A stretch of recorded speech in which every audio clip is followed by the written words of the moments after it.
सुबह का समय था। गांव के ऊपर सूरज की लालिमा छा रही थी और मुर्गों की बांग से पूरा माहौल गूंज रहा था।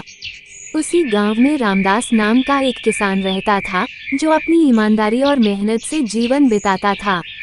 खेत में हल के पास खड़े होकर उसने आसमान की ओर देखा और मुस्कुराते हुए कहा, इस साल फसल अच्छी होगी, बस अगर बारिश ठीक हो जाए तो।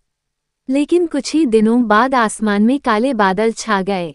तेज हवा चलने लगी। रामदास चिंतित हो उठा, हे भगवान, ये मौसम ठीक नहीं लग रहा, अगर आंधी आई तो सब बर्बाद हो जाएगा।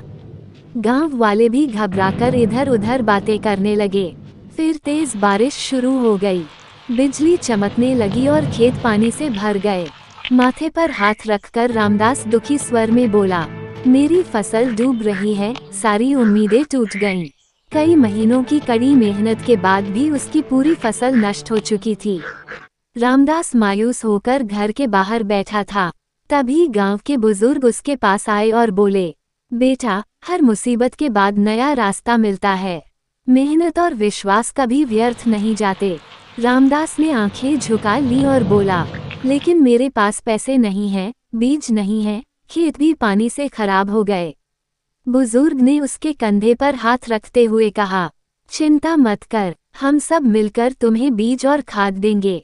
हिम्मत रखो और भगवान पर भरोसा रखो। धीरे धीरे मौसम सुधरने लगा। धूप निकल आई और खेतों का पानी सूख गया। गांव वालों की मदद से रामदास ने फिर से बीज बोए। उसने हर दिन जी जान लगाकर मेहनत की और खेतों को संभालना शुरू किया। मुस्कुराते हुए वह खुद से बोला, इस बार अच्छी फसल होगी, भगवान ने मेरा साथ दिया है।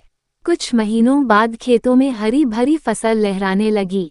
कटाई का समय आया तो रामदास खुशी से बालियां हाथ में उठाकर बोला, लोग कहते थे मैं हार जाऊंगा, पर मेरी मेहनत, मेरा धैर्य और मेरी उम्मीद ने मेरा हाथ थामा।